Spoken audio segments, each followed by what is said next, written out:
It began with a sound like thunder that never stopped. Not the noble kind that rolls through clouds in gentle warning, but a grinding, hateful growl that made the air vibrate and the marrow ache.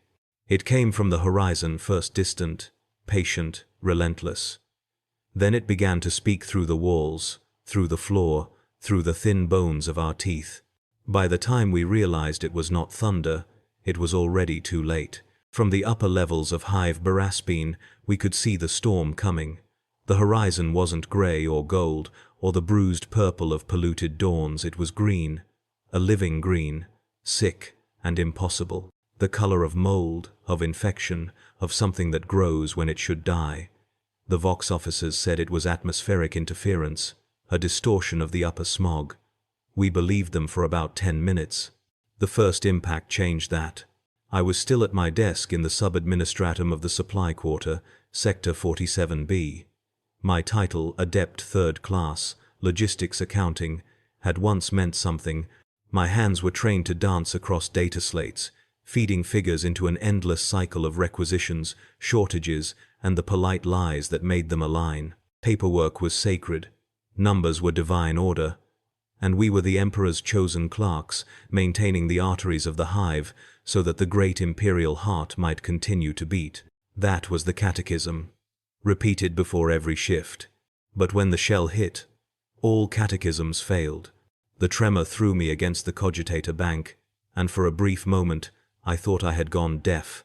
The Vox screamed a tone so high it tore through my skull like wire, then dissolved into a dozen overlapping voices, orders, prayers, and panic, made indistinguishable by fear. The lights flickered red, steady, then red again.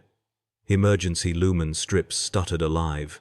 In that false glow, everything became a theater of silhouettes, panicking adepts, sparks, falling plaster, and the slow bloom of dust that looked almost peaceful until it filled your lungs. I remember the taste, iron and ozone. I remember thinking that I would be reprimanded for abandoning my post. Then the ceiling collapsed. When I crawled out, the upper levels were gone.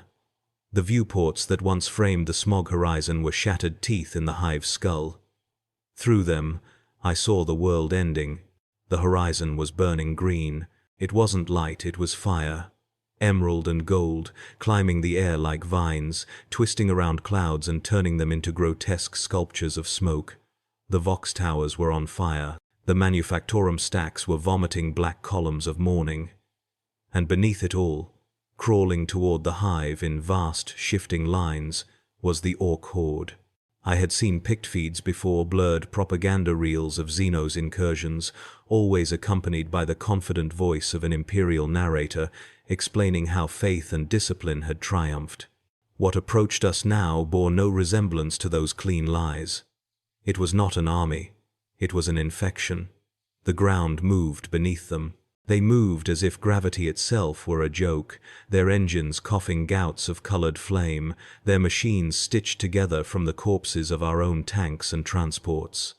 Their laughter carried on the wind. The Vox still screamed.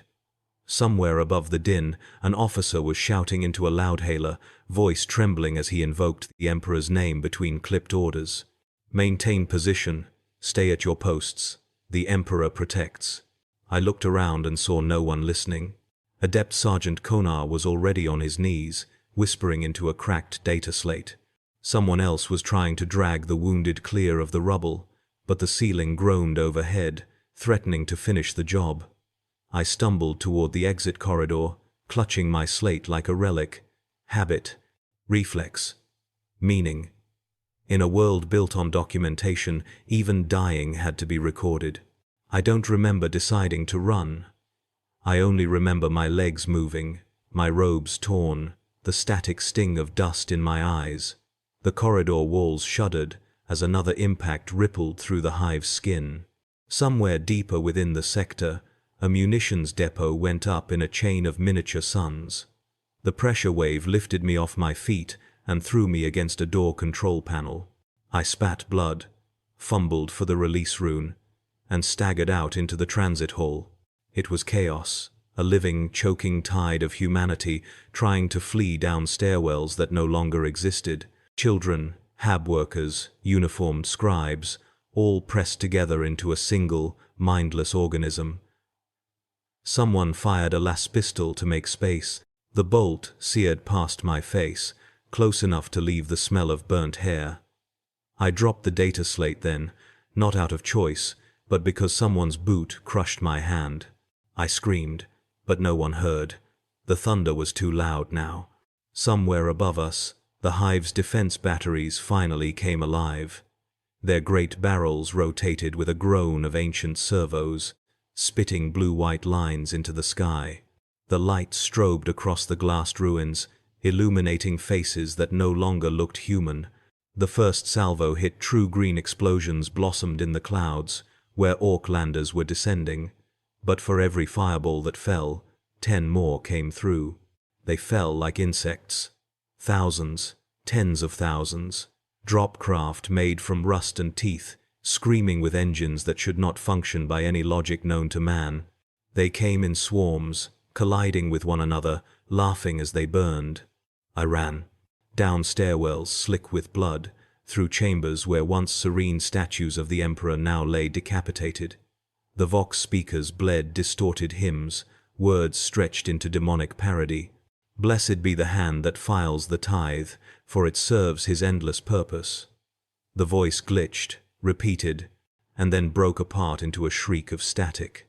Somewhere in that noise, I heard laughter that did not belong to any man. The first greenskin shell hit the administratum tower proper. The impact tore through 3 levels at once, reducing entire archives of human history to ash in a heartbeat. The shockwave flung me into the wall. For a heartbeat, I saw nothing, only the strange, dancing afterimage of the green sky burned into my retinas. When I could see again, I was lying beside the shattered reliquary of the saint of paperwork, her gilded quill bent into uselessness. Her face, once serene, was half melted by heat. I took it as a sign. The Emperor had abandoned this place. Or perhaps he had never noticed it to begin with. The air was full of sound collapsing masonry, the whine of las fire, the thick thump of bolter shells from somewhere far below. And beneath it all, the thunder's voice continued. It was closer now, so close that the walls hummed like strings pulled taut.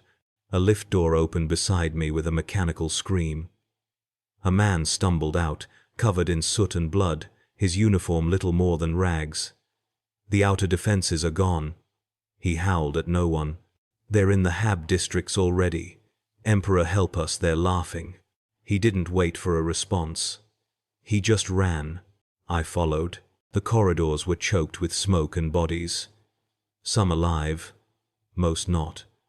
I remember stepping over a woman who was trying to push her child's head back onto its neck, as if willing the body to remember itself. I remember the smell grease, burned flesh, and the sweet rot of open ration paste. I remember the way my robes clung to my legs with blood. I remember thinking, absurdly, I will be demoted for this.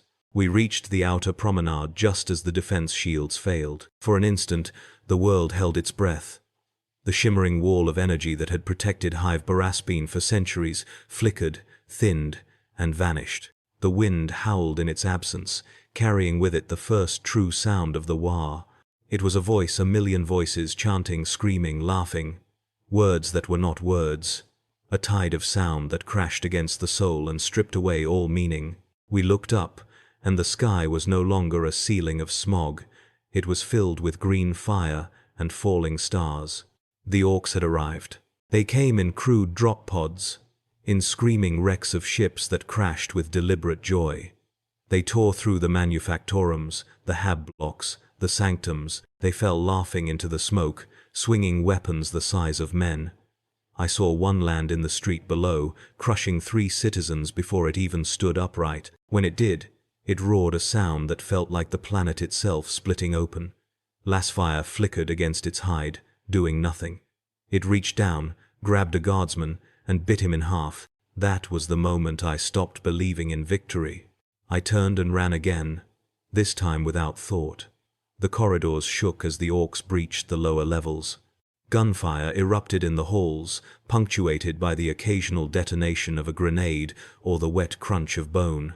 I remember passing a chapel where a priest stood before a burning altar, screaming hymns into the flames until a beam crushed him mid-prayer. His voice didn't stop it, just turned into air escaping a broken throat. By the time I reached the transit tunnels, I was alone. The others had fallen behind, or ahead, or vanished into smoke. The Vox was dead. The lights were dying one by one. I could hear the city collapsing above me, layer by layer, each impact a heartbeat. The thunder that had started it all was now inside me, echoing in my ribs, refusing to let go. I think I prayed then, though not to the Emperor. I prayed to anything that might listen to the machinery, to the dust, to the ghosts of the data I had lost. I promised that if I lived, I would record it all. Every scream, every failure, every green flame. I would make sure someone, somewhere, knew what it was like when the sky turned green. When I finally stopped running, I found myself back where I had started in a small office that no longer existed, staring at the broken pieces of my own desk. The data slate was there, somehow untouched amid the ruin. I picked it up. The screen flickered, cracked, but alive. I could see my last recorded entry, frozen in place. Inventory complete. Supplies adequate for one standard cycle. All is well. The thunder outside laughed at me. I sat there for a long time listening to the city die. Excellent. They say the Emperor's light never falters. But I saw it gutter and die like a candle drowning in wax. The Administratum Precinct, the sanctified heart of the Hive's order, was the first to fall, not to the greenskins, not at first, but to us, to men and women who had forgotten how to obey and remembered only how to fear. I awoke beneath the collapsed gallery stairs, half buried in plaster dust and the stink of ozone. The ceiling had come down sometime during the night. I only knew that time had passed because the fires outside had changed color. They burned orange now, not green, though the horizon still pulsed with that sickly hue. The air tasted of copper. My ears rang endlessly. When I coughed, blood came up in black strings. The precinct was unrecognizable. The marble floors where adepts once marched in perfect bureaucratic rhythm were now a battlefield of broken desks and bodies. I remember stepping over a picked frame of a saint of quills, her gilded face staring blankly from beneath a pile of charred parchment. My boots left prints in ink and ash. For a moment, I almost turned back. Habit again, the instinct to find my superior, to file a report, to request orders. But there were no officers anymore, no hierarchy. The Voxnet had dissolved into a chorus of static and madness. I heard it as I climbed the stairs. Bursts of screaming mixed with the mechanical hiss of interference, the occasional chant of Time's Ave Imperator, asterisk drowned by gunfire. Whole sections of the hive were still transmitting automatic affirmations, those endless litanies that once guided our shifts. Efficiency is devotion, devotion is purity, the Emperor sees your labor. Now the voice cracked and looped, filling the ruined halls with deranged encouragement. The Emperor sees your labor, your labor, your labor. The phrase followed me like a ghost. I found survivors in the upper scriptorium, 5 adepts clustered around a flickering lumen, their robes torn, their faces pale with dust. They looked up when I entered but didn't greet me. They didn't know if I was friend or looter. The distinction had blurred.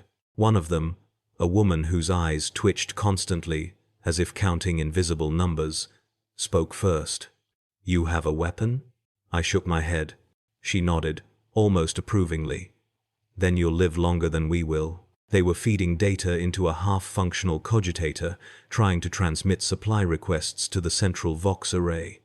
I almost laughed when I realized what they were doing. Even now, with the world collapsing, they were Times submitting requisitions. Asterisk. The machine spirit spat sparks and error codes, but they persisted, muttering binharic fragments as if prayer could heal it. "The front line requires ration packs and ammunition," one of them murmured. "Someone has to keep the tallies correct, even if we die." I left them there. I didn't want to see what would happen when the Orks reached them. Outside, the corridors had turned feral. The administratum guards were gone, their posts abandoned. I saw bodies in black carapace armor piled beside the barracks door, lasguns still clutched in lifeless hands. Their visors reflected the firelight like insect eyes. Someone had shot them from behind. Further down, a pair of officers argued beside a Vox console. Their voices were brittle with exhaustion. "We're not getting through to Central," one shouted. "Then route through the sub-spire relay. It's gone." Gone? Destroyed. The Orks are inside the Manufactorum district. They're turning our own tanks against us. The other man drew his sidearm without warning. "Then there's nothing left to command." He put the muzzle beneath his chin and pulled the trigger. The shot echoed down the hall, clean and precise. The living officer didn't even flinch. He simply picked up the dead man's data slate and walked away. I followed him for a while, not out of reason, but because motion felt safer than thought.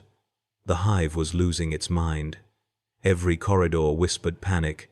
Adepts tore their robes into bandages for strangers. Munitorum clerks smashed open supply lockers, their careful records forgotten. The smell of burnt flesh had become constant, a background perfume of despair. At one junction, I passed a pair of guardsmen herding civilians into a maintenance shaft. One of the refugees clutched a child-sized body wrapped in parchment sheets, the Imperial seal still visible on the cloth. The guardsman tried to pry it away, but the man screamed, "She's times registered, asterisk, she's in the census." They shot him, and the body, and moved on. By midday, the hive's great lumen arrays failed entirely. The city dimmed to a red twilight punctuated by the stuttering fire of distant guns. Without light, we became shadows moving through a maze of echoes. Every metallic groan sounded like an approaching ork. Every gust of air carried the reek of oil and blood. I found shelter in the sub-archive vaults, massive halls filled with the relics of paper record-keeping, long since replaced by cogitators. The shelves stretched upward into darkness, endless rows of forgotten documentation. For the first time since the attack began, I felt a strange comfort. Here, among the dust and order, I could almost pretend that civilization still existed. I lit a lumen stick and walked between the stacks, running my fingers along the spines of old ledgers. Asterisk tithe records, sector theta prime, agricultural yield adjustments, year 703, M41. Asterisk, even now, they were immaculate, perfectly aligned, untouched by war. I sank to my knees and began to read at random, the words soothing in their emptiness. Columns of numbers, signatures, Imperial seals, each page a reminder that once, humanity believed that order could be eternal. The illusion broke when I heard footsteps, not boots, bare feet slapping against stone, irregular and wet. I extinguished the lumen and pressed myself into the shadows. The figure that emerged from between the stacks was dressed in torn adept robes. His face was smeared with ink and blood, his eyes wide and shining. He carried a flamer. "Who's there?" I whispered. He didn't answer. He moved with the slow, reverent gestures of a priest conducting a ritual. He stopped at the end of the aisle, turned toward the shelves, and whispered, "The data is impure." Then he ignited the flamer. Fire roared through the archives, turning centuries of knowledge into ash. The heat threw me backward, blistering my hands. I screamed at him to stop, but he was already walking deeper into the flames, chanting over the sound of burning parchment. "The Emperor demands purity. The Emperor demands cleansing. The Emperor—" The ceiling collapsed, silencing him. I crawled away, half blind from smoke, lungs seared. When I reached the stairwell, I looked back and saw the fire devouring everything. The scent of burning paper was almost sweet. I realized that this was what the Imperium truly was. Not enlightenment, not order, but the endless burning of itself to keep the illusion alive. The Vox crackled as I climbed. A burst of static followed by a voice I recognized, the sector overseer, her tone thin and mechanical. "All adepts are to report to their designated emergency stations. Data preservation is paramount. The Emperor protects." The message repeated twice, then devolved into static. When I reached the upper levels again, there were no stations left. The offices had become triage centers, the desks replaced by wounded bodies, administratum banners hung in tatters. I saw a medicae sawing off a leg with a rusted blade while two others held the patient down. The patient wasn't screaming anymore. At the far end of the hall, an Arbeitsenforcer stood atop a pile of corpses, his black armor smeared with ash. He was shouting orders to no one. Hold the line. By decree of the Lex Imperialis, no one retreats without sanction. His voice broke into laughter halfway through. I think he was already dead inside. That was when I heard the first orc inside the precinct. It was a sound like metal tearing, mixed with laughter so deep it rattled the floor. The Arbeits turned, raised his shotgun, and fired into the darkness. The blast lit the corridor for a heartbeat, just long enough for me to see the thing that came through the wall. It wasn't a soldier. It was a storm wearing flesh. Green, enormous, grinning with a mouth full of knives. The Arbeits fired again. The shot vaporized part of its shoulder. It didn't care. It ripped him in half with one swing. Panic erupted. The wounded tried to crawl away. Medicae dropped their tools and ran. I froze. The orc turned its yellow eyes on me, blood dripping from its teeth. It bellowed something guttural and joyful, then charged. I didn't think. I dove through the nearest doorway, crashing through a curtain of hanging cables. The impact jarred my broken hand, and I screamed. Behind me, the orc's bulk smashed through the wall, showering me with debris. The only reason I survived was the floor's collapse. The weight of its charge sent both of us plunging into the level below. When I awoke, the orc was gone, buried somewhere in the rubble. My ears rang with the sound of the hive's death, distant detonations, the endless thunder of artillery, and, beneath it all, the faint wailing of the Vox repeating its broken prayers. I crawled out into the open concourse. The city lights were dying one by one. The grand administratum spire that once defined the skyline was cracked down the middle, burning from within. I could see hundreds of figures moving through the smoke, some human, some not. The orcs had reached the heart of the hive. I clutched my data slate again.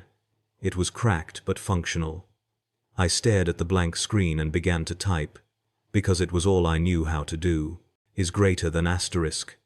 Status report. Precinct lost. Authority collapsed. Civilians uncountable. Emperor's light insufficient. The words looked pitiful even as I wrote them. But I couldn't stop. Documentation was the only act of faith left to me. When the power finally died, the slate's light faded to nothing, leaving only the green glow of distant fires. I stood there for a long time, surrounded by the smell of smoke and decay, and realized something simple and terrible. Order had not collapsed because of the orcs. It had collapsed because we had built it on fear, and fear is a currency that burns quickly. I began to walk again, not toward safety, there was none, but toward the sound of machinery, toward the manufactorum, where the flesh of the machine still screamed. I walked because motion was survival, because standing still meant thinking, and thinking meant despair. Excellent. We hid in the manufactorum, not out of strategy, nor hope, just instinct. The way rats crawl toward warmth in the winter, or corpses sink toward rot. The manufactorum was vast, ancient, and loud even in ruin. It smelled of oil, rust, and smoke thick enough to chew. It was the closest thing to shelter left in Hive Baraspine, though calling it shelter was an act of blasphemy and optimism both. By the time I reached it, the sky had become an open wound. The green glare of orc fires still pulsed beyond the upper smoke layers, turning every shadow into something alive. The streets were gone, just corridors of rubble and flame, leading into the beating heart of the city's industry. The great gate to Manufactorum 17 Omicron hung half open, a twisted wound of metal teeth. A few dozen survivors had already forced their way inside, guardsmen without guns, adepts without masters, a scattering of civilians clutching relics of their former lives. We looked at each other without speaking. There were no ranks anymore, only hunger and terror. Inside, the machines still breathed. Their voices were different now, ragged, uncertain, like the last gasps of a dying saint. I had always loved the sound of machinery, the rhythmic grind of pistons, the hiss of steam, the holy repetition of manufacture. It was order made audible. But now it sounded wrong. The cycles were broken, the liturgies incomplete. Somewhere in the dark, a conveyor still moved, dragging nothing to nowhere. We found shelter in the assembly pit near the central reactor. The heat there was constant, oppressive, but it hid our body heat from the Orks' crude sensors, or so one of the tech priests claimed. I didn't believe him, but belief had become a luxury. He was old, robed in rags of red once sacred to the machine god, now blackened by soot. His servo arm hung useless, its pistons leaking oil like blood. He whispered Binharic phrases under his breath, stroking the metal of the floor like a lover. When he saw me watching, he turned his half-metal face toward me. "The machine remembers," he said.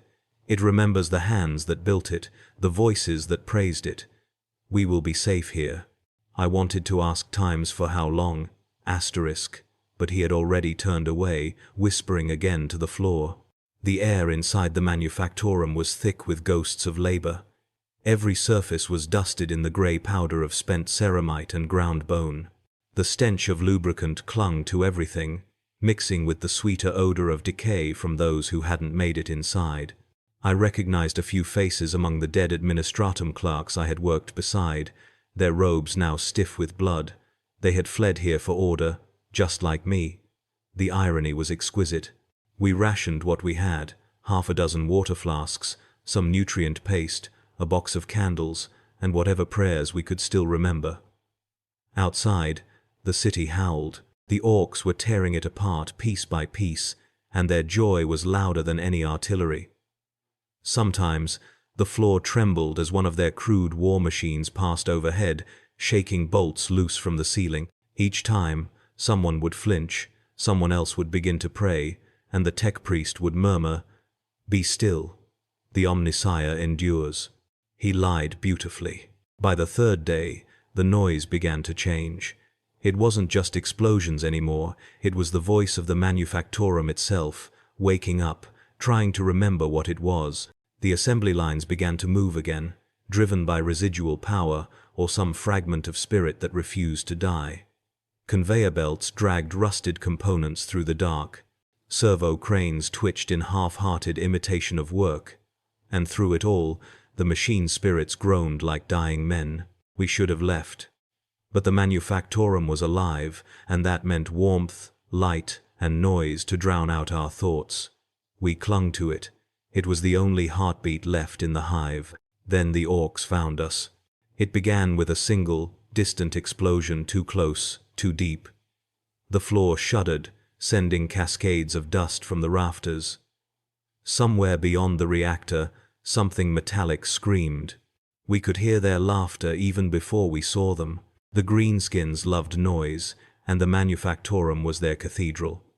They came crashing through the side walls in a storm of metal and fury, their crude engines coughing fire and smoke. They didn't sneak. They announced times themselves, bellowing and shooting at everything that moved, their weapons firing in every direction at once. Our first warning was a tech adept's death scream. The sound echoed off the steel walls like a hymn. The old priest turned toward the reactor, clutching his staff. "Protect the machine," he cried, voice distorted by Vox Grill static. "By the Omnissiah's grace, protect the sacred core." No one moved to help him. We were too busy running. I remember the sound of lasfire, thin, pitiful, swallowed by the roar of Ork weapons.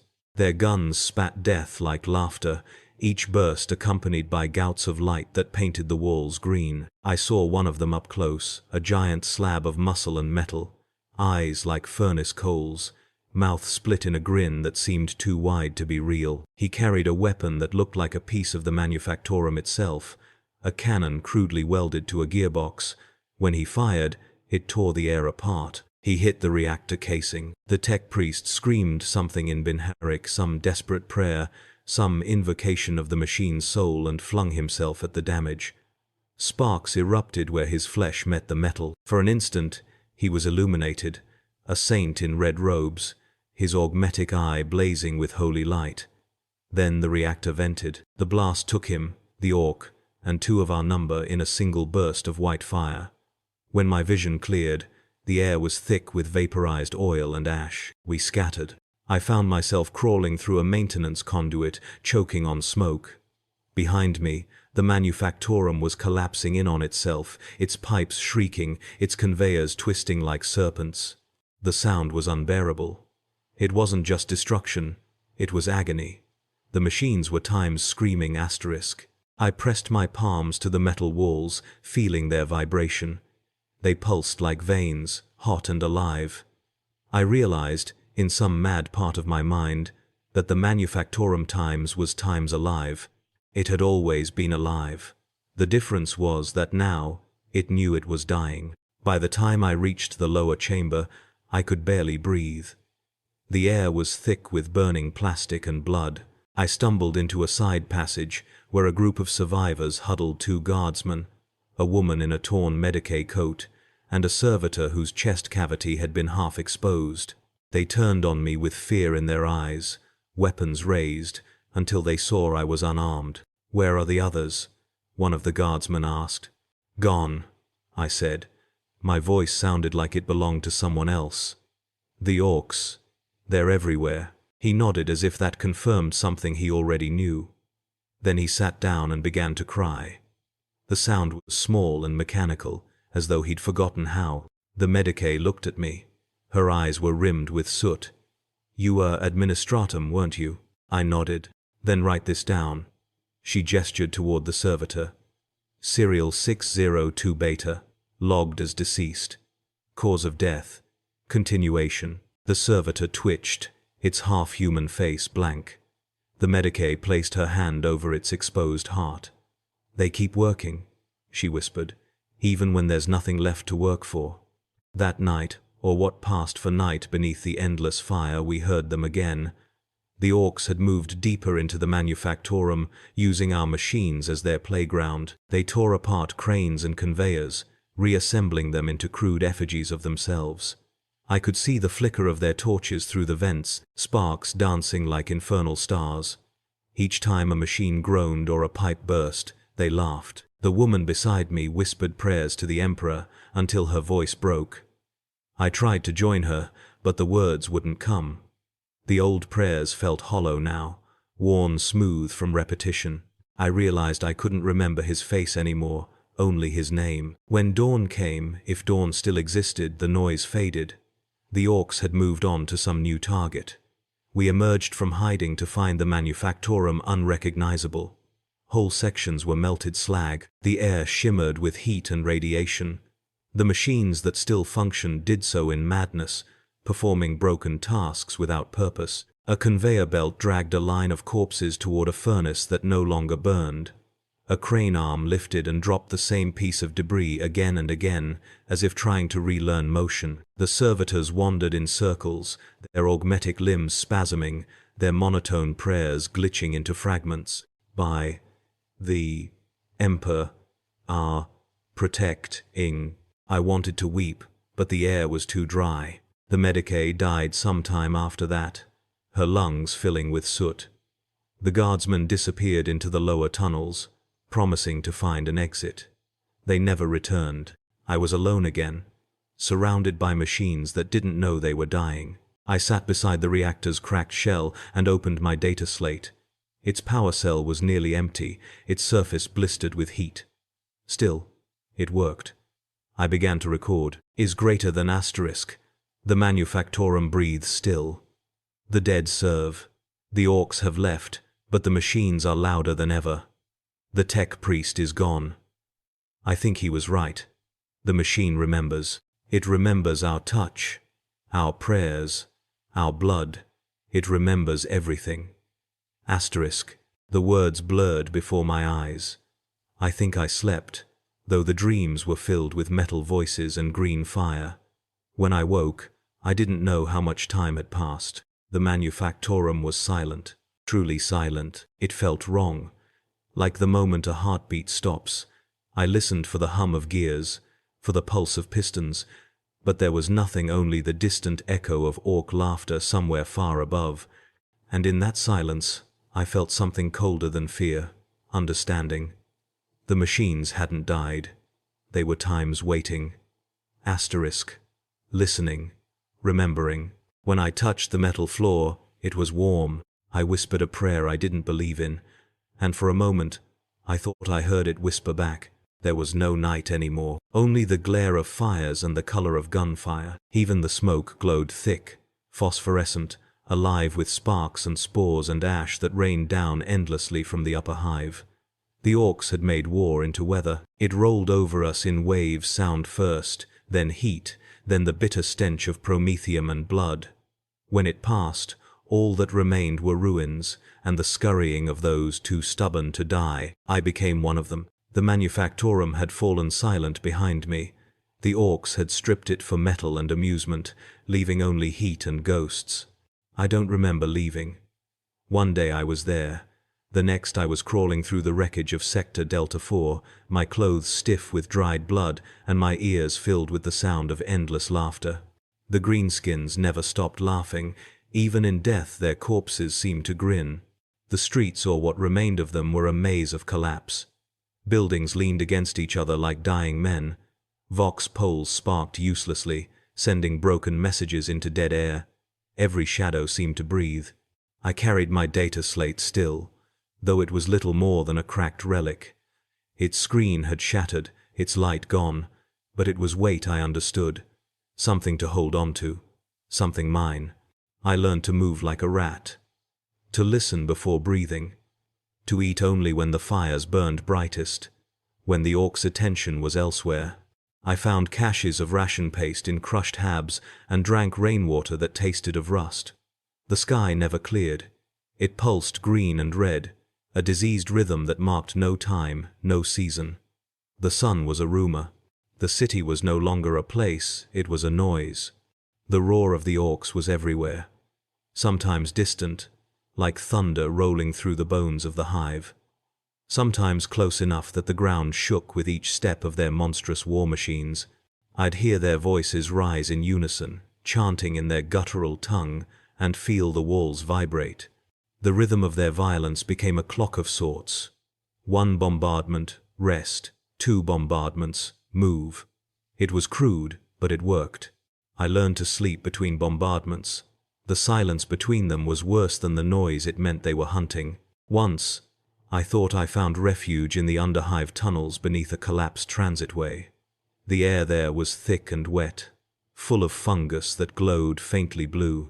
I followed it for what felt like hours, the glow guiding me downward until I reached a chamber filled with bodies. Dozens of them, hanging upside down from chains, their flesh stripped in places, their blood collected in rusted drums. The smell made my vision swim. Someone had written words on the wall in that blood. I couldn't read them. I don't think they were written for human eyes. I left that place quickly, and for days afterward, I imagined I could still hear the dripping. When the bombardments grew close again, I surfaced. The upper hive was unrecognizable, no longer a city, but a continent of wreckage.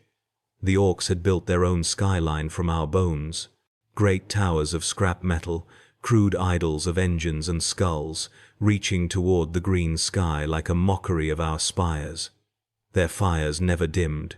Their laughter echoed from every direction, amplified by the hollow chambers of our dead city. And the worst part, the part that haunts me still, was how alive it all seemed. The orcs didn't conquer for conquest. They weren't an army obeying strategy or creed. They were alive in ways we could never be. Each act of destruction fed them. Every explosion was a hymn. The act of killing was their faith, their joy, their proof of existence. We were dying. They were celebrating. In the ruins of a hab block, I found a group of survivors, 5 in total. 2 guardsmen, a pair of hab workers, and a child who didn't speak. They had made a shelter out of a collapsed stairwell, covering the entrance with scavenged sheets of plasteel. Inside, it smelled of sweat and fear. They let me in because I looked like one of them. Filthy, starved, nameless, no rank, no badge, no creed left. We didn't talk much. Speech wasted breath. and breath was rationed like food. The older guardsman had a wounded leg that had turned black at the knee. He kept a las pistol in his lap and pointed it at anyone who lingered too long near him. His comrade, barely more than a boy, sat beside him, muttering the same line over and over. "The guns are still firing. They'll hold. The Emperor protects. The guns are still firing." The hab workers didn't pray. They just stared at the ceiling and chewed ration paste like cud. The child sometimes laughed in her sleep, though there was no joy in it. We stayed together for 4 days. On the 5th, the bombardment came too close. The ceiling split open, and daylight, or something pretending to be daylight, poured in. The roar that followed was deafening. The first Ork shell hit the street outside, sending a shockwave through the walls. Dust filled our mouths, our lungs, our eyes. The boy with the las pistol panicked. He fired upward, screaming, "They're coming through!" and shot the older guardsman in the chest. The others tackled him, wrestling for the weapon, but he turned it on himself before they could take it. After that, no one spoke. That night, we abandoned the shelter. The Orks were too close. We could hear them laughing as they dragged the dead away. Their voices echoed down the corridors, booming and gleeful. The hab workers went one way, the child another. I didn't follow any of them. I walked alone, through corridors of broken statues and collapsed shrines, through the skeleton of what had once been a cathedral to the Emperor, its stained glass shattered, its altars blackened. I found a single servitor still functioning, sweeping ash into neat piles with mechanical patience. I watched it work until my legs gave out. When I asked it why it continued, it didn't answer. Its vox only hissed static that might once have been prayer. At some point, I began to measure distance not by steps, but by the corpses I passed. Some were fresh, some were weeks old. All were staring upward, their eyes reflecting the endless fires. Once, I stumbled upon a guardsman still alive, pinned beneath a fallen wall. His lower half was gone, but his armor was pristine. He was humming. When he saw me, he smiled and said, "They can't win, you know. We'll drown them in our blood before we let them take the hive." He asked me to hand him his las gun. I did. He thanked me, and I walked away before he fired. The endless roar swallowed the shot. Days, or perhaps hours later, I reached what had once been the central transit hub. The great dome was split in two, the rails twisted into grotesque spirals. The walls were painted with soot and blood, and in the center, half buried in rubble, stood a statue of the Emperor. It had survived the bombardment, though its face was cracked. The golden eyes that once gazed heavenward now looked down, directly at me. I stared back. I wanted to believe it meant something, that there was some mercy hidden in that ruined expression. But the longer I looked, the more I saw something else, something cold and empty. The face of a god who had seen too much of his own failure. I sat there, beneath that broken gaze, and tried to pray. The words came halting, incomplete. My throat was raw. My voice sounded like metal scraping against stone. "Emperor, preserve us. Emperor, protect us. Emperor," the roar answered me. It rolled through the dome like a living thing, shaking the statue, the rubble, the very air. I felt it in my bones. The Orks were close again, so close I could hear their laughter blending with the whine of engines. I looked up through the broken ceiling and saw their aircraft black silhouettes against the green fire. They flew in circles, firing at random, celebrating the destruction of what they had already destroyed. I ran. There was no direction, only motion.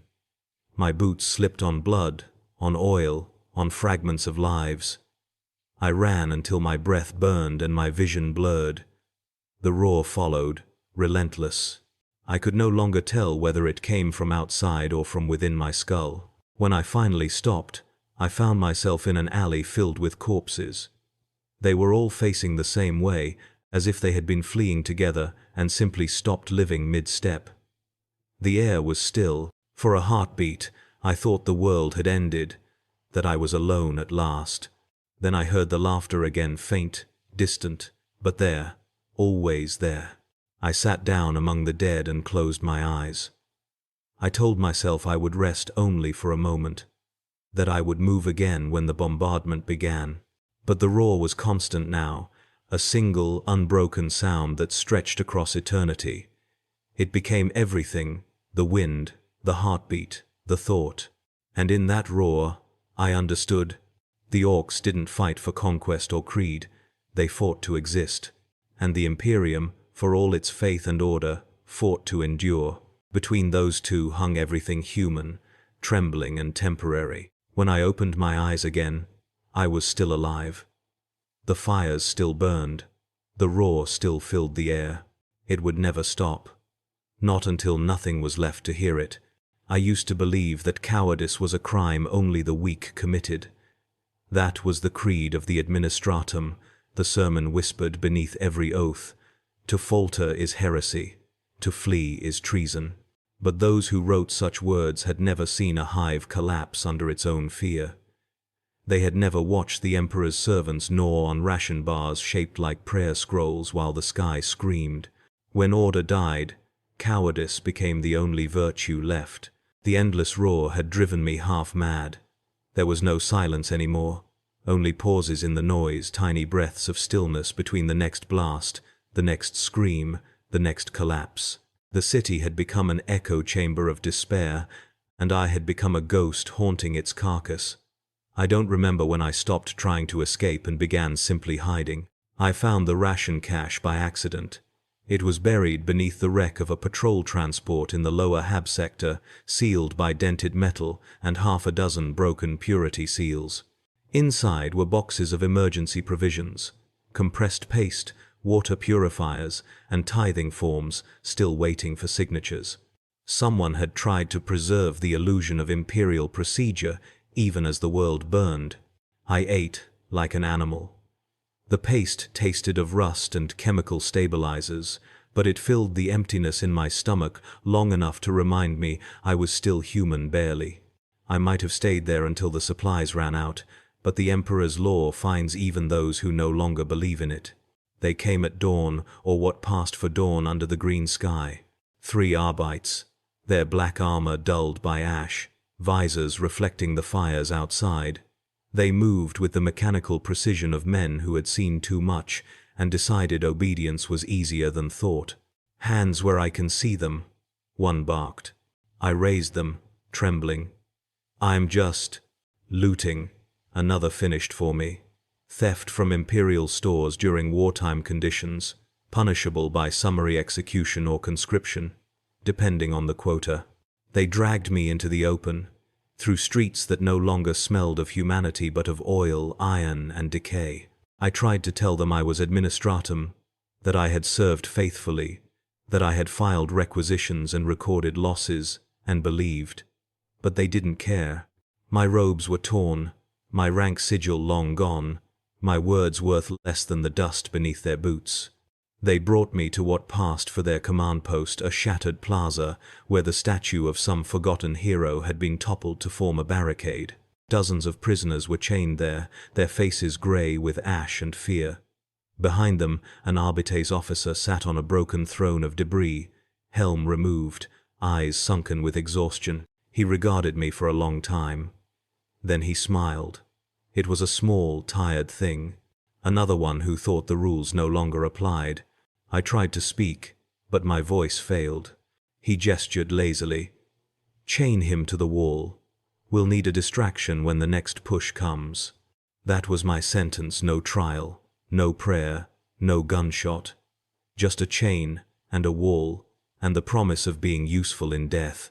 They bound me with iron cuffs, fixing me to the remains of a support column facing the street. My wrists burned against the metal, my skin raw from the rust. Around me, the other prisoners whispered fragments of prayers or wept silently. Above us, the hive's wind howled through the open wounds of the architecture. The Arbites set their defenses, stacking sandbags and broken plasteel, loading weapons with shaking hands. I could hear the Orks in the distance, that impossible laughter growing louder. I begged. Quietly at first, then louder. "Please, I can fight. I can serve. I can..." "Silence," one of them snapped. "Your duty is to die loudly enough that they notice you before us." He meant it. They all did. Hours passed, or perhaps minutes. The light never changed. The air grew thicker with smoke until even breathing felt like penance. The Ork bombardment drew closer, each detonation rolling through the ruins like the heartbeat of some monstrous god. The Arbites tightened their grips on their weapons. None of them prayed anymore. Then came the sound I will never forget, the deep, thunderous vibration of Ork boots on metal. It rolled through the ground, through my bones, a grotesque parody of marching order. The Arbites officer rose to his feet, helmet snapping into place. "Positions," he commanded. His voice was flat, hollow, already mourning itself. The first Ork appeared through the smoke, a silhouette of impossible bulk, its weapon glowing red-hot from overuse. The Arbites opened fire, a storm of red light and thunder, but the greenskin only laughed. More followed. Dozens, hundreds. The plaza became a furnace. Lasfire and crude slugs tore through the air, each impact sending shrapnel in every direction. I ducked as best I could, the chain biting into my wrists. One of the prisoners beside me screamed as a stray shot took his head. The Orks charged through the barricade like it was paper, roaring their joy. The Arbites fought valiantly, hopelessly. One by one they fell, until only the officer remained. He stood atop the rubble, firing his bolt pistol until the magazine clicked empty. Then he threw it aside and drew his combat blade. "By decree of the Lex Imperialis," he shouted, and was gone in a tide of green bodies. The Orks swarmed through the plaza, tearing, breaking, laughing. I closed my eyes and waited for the end. I felt the ground shake as they drew near, the vibrations crawling up the column into my bones. Then the wall gave way. It wasn't the Orks, it was the bombardment. A shell, blind and merciful, struck somewhere behind me. The impact shattered the supports, throwing debris in every direction. The chain snapped, the column collapsed. When I came to, I was half buried in rubble. The plaza was gone, the air a storm of dust and flame. The Orks had moved on, chasing fresh violence elsewhere. I dragged myself free, coughing blood, ears ringing. The chains still hung from my wrists, broken but heavy. I stared at them for a long time before realizing I could move. I crawled through the debris, following the faint glow of firelight, until I reached the edge of the plaza. The ground was soaked in mud and blood, and something darker that clung to my skin. I fell to my knees, too weak to stand. I should have prayed. I should have thanked the Emperor for sparing me. But the words wouldn't come. The only thing that escaped my throat was laughter, dry, hoarse, cracked. Not joy, not madness, just the sound of something breaking that could never be repaired. I looked down at my hands, at the broken chains, and realized I was no longer a man of the Imperium, not a clerk, not a servant, not even a believer, just a body that refused to die. That night, I crawled into a ditch beside the road and covered myself in mud. The rain came, thin and chemical, turning the world into a smear of gray. I watched the green sky flicker through the smoke and whispered the only truth I had left. The Emperor does not protect. I expected lightning, or judgment, or some divine hand to strike me silent. None came, only the distant laughter of the Orks and the soft patter of toxic rain. I slept. When I awoke, the chains had rusted into my skin, and I realized that survival was no longer salvation. It was transformation. Something less than human had taken my place. Perfect. I'll keep it in the same asterisk. Asterisk first-person confessional, asterisk asterisk voice. But now slightly colder, more mechanical, as though the narrator's humanity is beginning to erode under exhaustion and servitude. I woke to the sound of marching, not the disciplined cadence of soldiers, but the uneven rhythm of the broken and the condemned. Chains dragged, shovels scraped, boots slipped in the mud. The voices that rose above the noise were hoarse with prayer or weeping, though the difference between the two had long since blurred. I had been found again, salvaged perhaps. The Arbites were gone, the Orks had moved on, But the Imperium always finds a use for what remains. Someone must have decided that I was still capable of labor, or at least of dying productively. They put me in a column. We were a procession of the unwanted, clerks, laborers, deserters, and those whose crimes had been survival. A commissar rode alongside us on a half-functioning transport, its treads screeching like a wounded animal. His uniform was immaculate, his face pale and thin as parchment. His eyes, what I could see of them behind cracked lenses, were already dead. He spoke rarely. When he did, his voice was calm, almost gentle. "You will serve until the Emperor recalls you. There is honor in labor. There is grace in obedience. There is nothing else." We believed him, because belief required less effort than thought. Our duty was simple: carry ammunition to the front, a front that no longer existed in any coherent sense. The Orks had smashed through every line, turning defense grids into mazes of fire and wreckage. Yet the order persisted, repeated by Vox units and commissars, as if repetition could make it real. We marched through the ruins of the hive's lower levels, tunnels lit by the glow of chemical fires, air thick with dust and ash. The crates we carried were stamped with Imperial sigils, though most were half empty. Each one felt heavier than sin. There was no distinction between day and night. We walked until our legs trembled, stopped only when someone collapsed, and resumed when they were left behind. The commissar didn't shoot them. He didn't have to. The world itself was execution enough. I remember one man, an older adept, who still wore the remains of his administratum robes. He recited inventory codes as we walked, mumbling them like prayers. "Stock Unit 714. Blessed be its accuracy. Yield confirmed. Redistribution approved." He collapsed mid-sentence, his data slate shattering against the ground. No one stopped to help. The commissar marked something in his ledger and signaled us onward. After that, I stopped looking at faces. The guns were ahead somewhere, hidden behind layers of smoke and distance. We could hear them, the rhythmic thunder that never stopped, punctuated by the shriek of incoming fire. Each blast made the air tremble, shaking loose flakes of rust from the ceilings. Sometimes, the sky would flare green, and the commissar would raise his hand in automatic benediction. "The Emperor protects," he would say, without conviction. When we reached the line, if it could still be called that, there was no living officer to greet us. Just trenches filled with corpses, some fresh, some ancient, all wearing the same expression of bewildered fatigue. The guns themselves were still firing, operated by servitors whose flesh had outlasted their minds. Their voices were low, mechanical, chanting binary hymns as they fed the cannons. "Is greater than asterisk, blessed ignition. Correct calibration. Target, irrelevant. Asterisk." Their skin had gone gray and translucent from exposure. Some were missing limbs.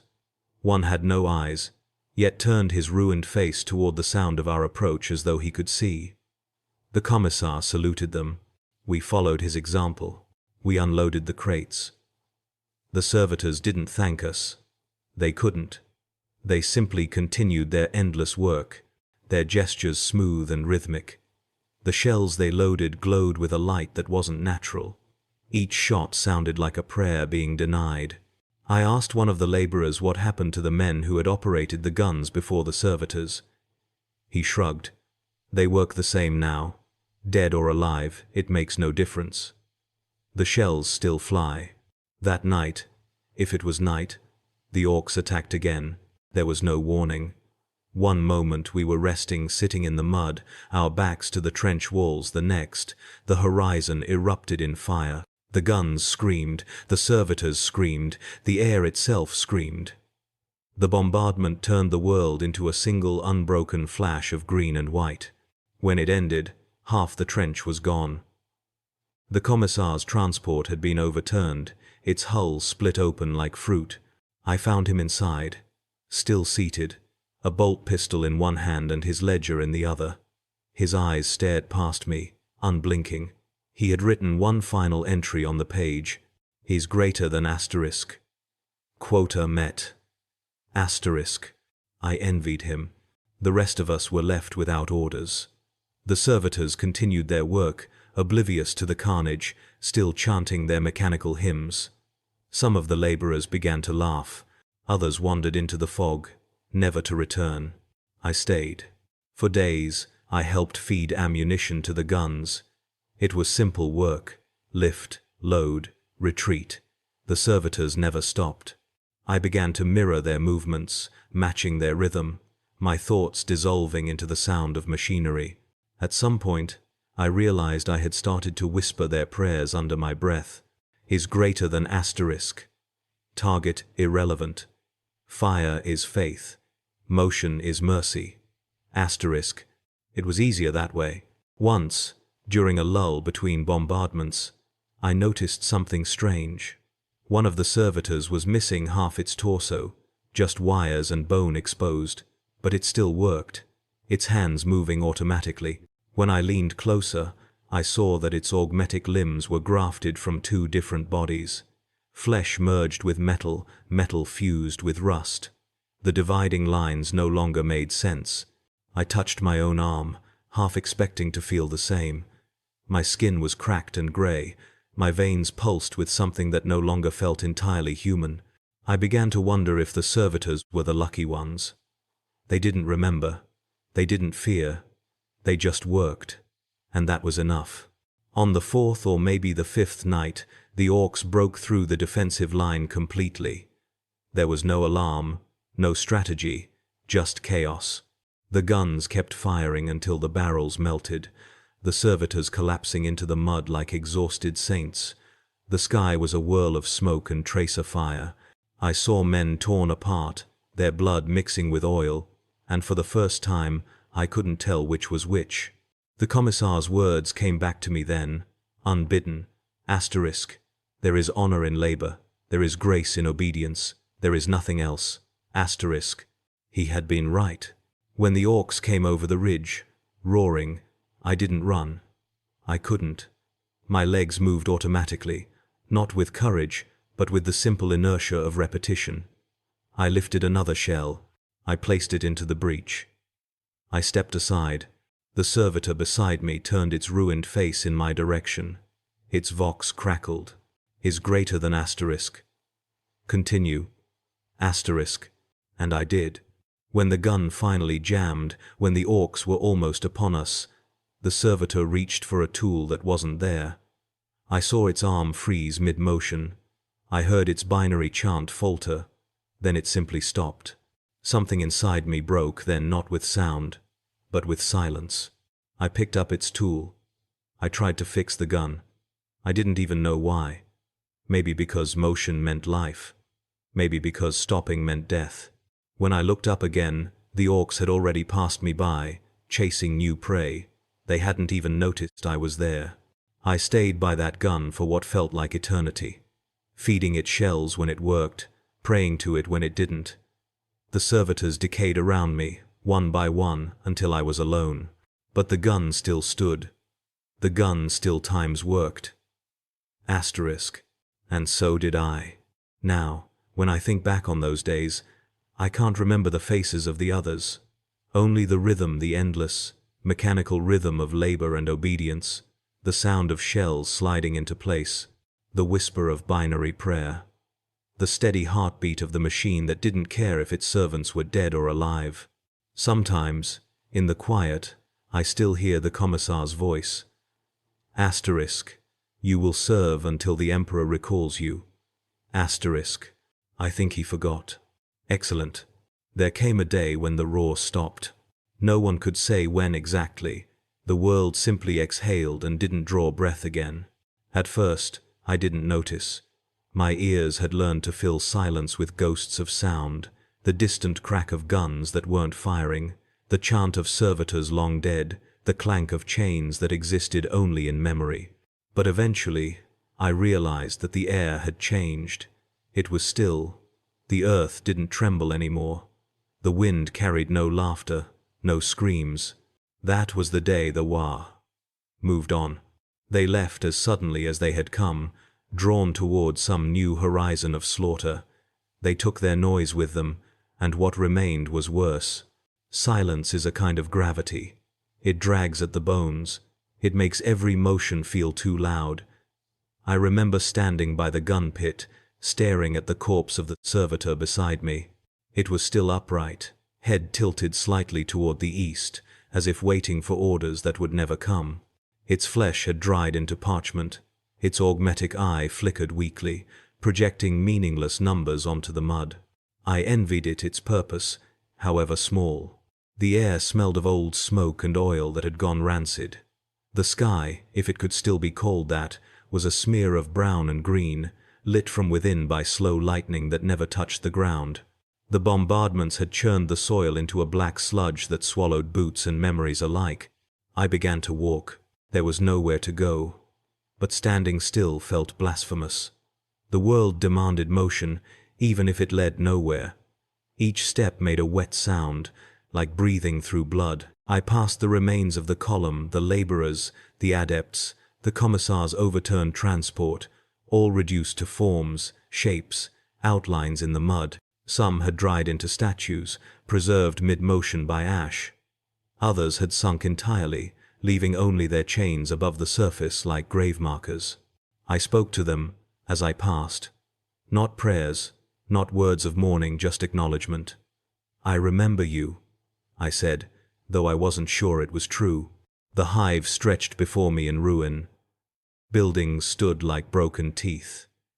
The manufactorum spires had collapsed inward, creating craters that hissed with escaping steam. Vox towers lay toppled, their wires dangling into the streets like veins torn from a body. And everywhere silence.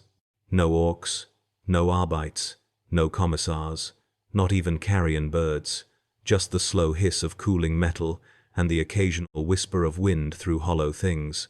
I found others, eventually survivors, or the shadows of them.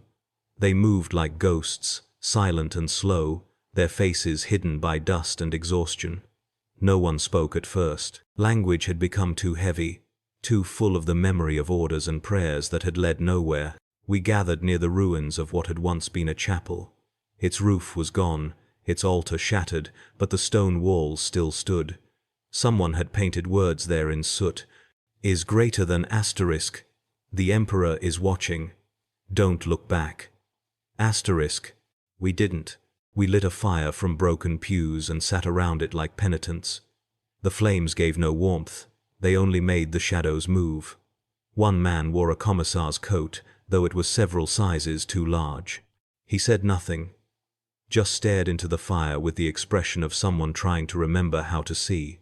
A woman, her hair burned to stubble, her hands wrapped in bandages, asked, "Is it over?" No one answered. The silence did. When dawn came, or something like it, we scavenged what we could. Ration packs, melted together, a canteen of brackish water, a few unspent last charges. We shared without counting. Numbers no longer mattered. The Adeptus taught us that order was sacred, but in the aftermath, all structure was cruelty. I don't know how long we stayed there. Time had lost its edges. The fires burned lower each night, and the air grew colder.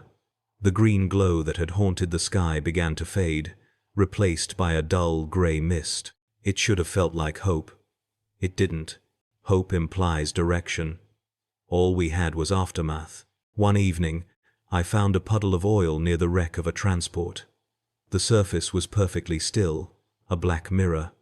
I leaned over it and saw my reflection, or what was left of it. My skin had gone pale beneath the grime, stretched thin over bones that no longer felt my own. My eyes were sunken hollows ringed with soot.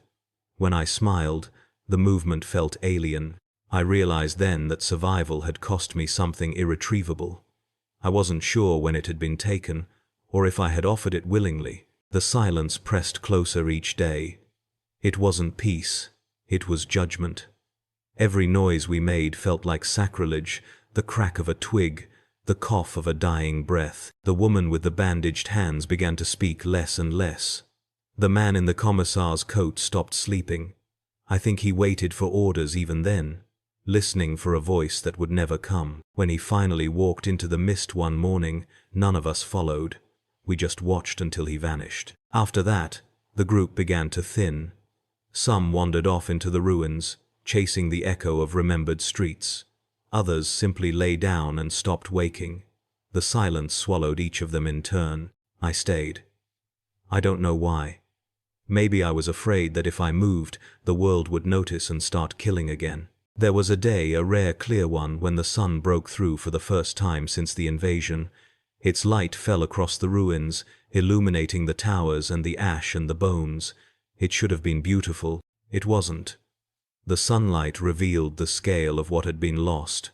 The hive wasn't wounded. It was hollowed out. I climbed to the top of a ruined hab block and looked across the wasteland. Smoke drifted in slow ribbons. The air shimmered with heat and rot. In the far distance, I thought I saw movement, a black line on the horizon. Perhaps orcs, perhaps something else. It didn't matter. The Emperor's world had survived. Technically. But survival was not victory. It was punishment. I found a Vox unit that day, half buried in rubble. Its power cell was almost drained, its casing cracked, but when I touched it, it hummed faintly. I turned the dial, searching for life. All I found was static, endless and soft. It sounded almost like breathing. I spoke into it anyway. Hive Baraspine reporting. Survivors present. Minimal strength. Request. Guidance. Static. Request times anything asterisk. Nothing. I left it there, whispering to itself, like a relic too ashamed to die. In the days that followed, I began to walk again. The others were gone. The fires had died. The silence no longer frightened me. It had become my companion. In its weight, there was a strange kind of honesty. Noise had been a lie, a distraction. Silence was truth. I carried my data slate, though its screen was dead. Sometimes I wrote on its surface with ash, imaginary reports for a bureaucracy that no longer existed. Asterisk post-battle summary. Hive Baraspine. Status, terminal. Survivors, indeterminate. Faith, unknown. Remarks. The Emperor's light remains, theoretical. Asterisk. One night, I dreamed that I was back at my desk before the war. The lumen lights flickered red, the Vox crackled with orders, and the walls were still intact. My data slate glowed with perfect, comforting numbers. I heard someone laughing softly behind me, my old supervisor, perhaps, or one of the adepts who used to scold me for untidy ledgers. I turned to greet them, but there was no one there. Only the reflection of my own face in the screen, pale, hollow, and smiling. When I woke, the silence was absolute. I think that was when I understood what the hive had become. Not a ruin, but a monument to obedience, to futility, to endurance, mistaken for faith. The orcs had moved on, but we had finished their work for them. They destroyed the walls, we destroyed everything else. Now, when I walk through the empty streets, I whisper to the machines. They don't answer, but I imagine they listen. The silence between us is almost kind, and sometimes, when the wind moves just right, I think I can still hear the roar far away, a faint echo across the horizon. It doesn't frighten me anymore. It's part of the rhythm now, like breath, like memory. The Waaagh passed, but it left something behind. Not victory, not ruin, just times me, asterisk, and the silence after. Perfect. They say, the Emperor's mercy is infinite. If that's true, then his mercy must taste a lot like rust and recycled air. I serve now in a penal work gang. The overseers call it time's redemption through labor. Asterisk. I call it continuation through function. Survival has been bureaucratized, quantified, stamped, and filed in triplicate, as all things are in the Imperium. I am still a cog, though a smaller one, grinding, dull-edged and coated in ash. We work the ruins of Hive Baraspine, reclaiming scrap from the same manufactorums where we once built glory. The orcs are gone, but their laughter remains etched into the walls, whispered through the vents. Every creak of rusted metal sounds like mockery. The Waaagh passed on, but the echo of their joy still vibrates in the stone. Our overseers wear grey flak and rebreathers. They don't speak to us directly, Orders come through Vox preambles, flat and distorted. We are numbered, not named. I am Times, Unit DCLXVI-12, * labor classification. Reclamation servitor in training. My old title, * adept, 3rd class of the administratum, * is gone, erased as surely as the hive's skyline. I used to keep records, now I dig through the corpses of records. Every morning begins with a klaxon and a prayer. * work is faith, waste is heresy. The words are piped through the vox horns by a mechanized cantor who sounds more machine than man.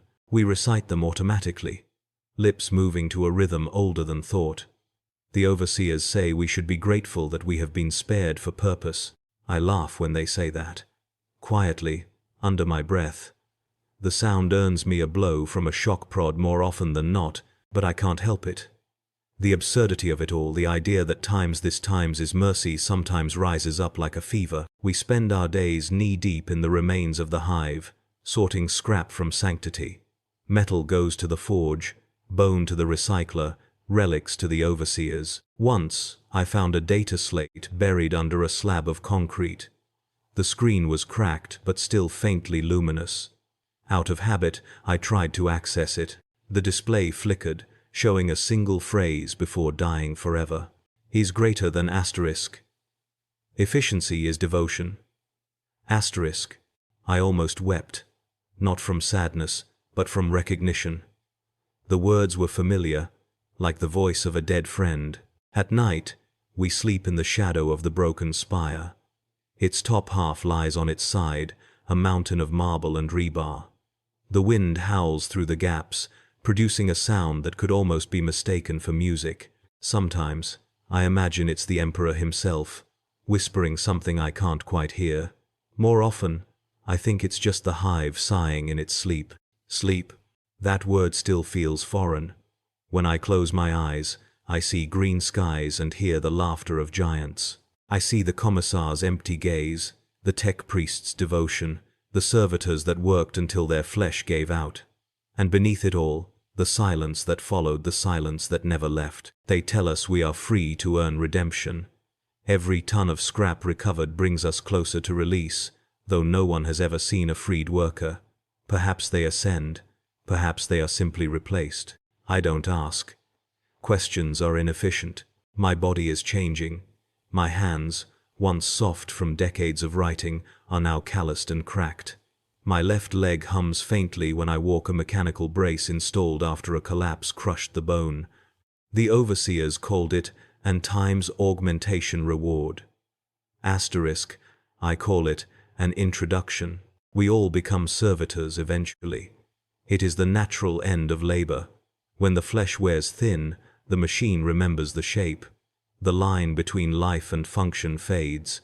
The Emperor's greatest joke is that even death is a form of service. One day, while scavenging near the old administratum precinct, I found the shattered door to my old office. The sign was still legible beneath the soot. Logistics Accounting, Sector 47B. I stepped inside. The floor was buried under glass and paper. My desk was there, half melted, but unmistakable. The cogitator had fused to the wall, its screen long dead. I knelt beside it and brushed the ash away. There, etched into the metal of the drawer, were the faint letters of my own name. I traced them with a trembling hand. For a moment, I remembered who I was. Then the moment passed. The overseer's whistle cut through the silence, sharp and electrical. I rose, leaving the desk as I found it. As I walked away, I imagined the machine whispering after me, its dead circuits still processing old data. Maybe it remembered my reports. Maybe it remembered me. That night, I wrote a new report in my mind. Es mayor que, subject, post-incident evaluation.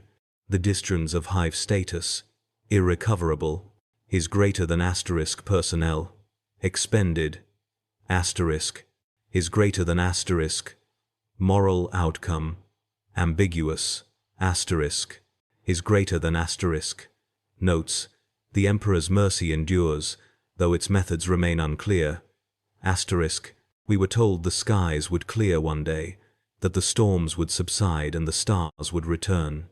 They haven't. The air remains a roiling haze of toxins and spores.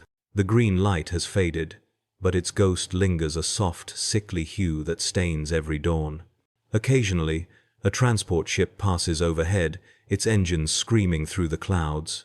We all stop to watch, our faces turned upward, hands shielding our eyes. None of us speak, but we all think the same thing. Asterisk. Maybe this time it's salvation. Asterisk. It never is. Sometimes the ships drop supplies. Sometimes they drop new workers. Once they dropped corpses stacked in crates, labeled Times biological material process immediately. Asterisk. We processed them. The overseers called it recycling. I called it prophecy. The Emperor's light, they say, shines on all. I used to believe that meant he saw us, cared for us.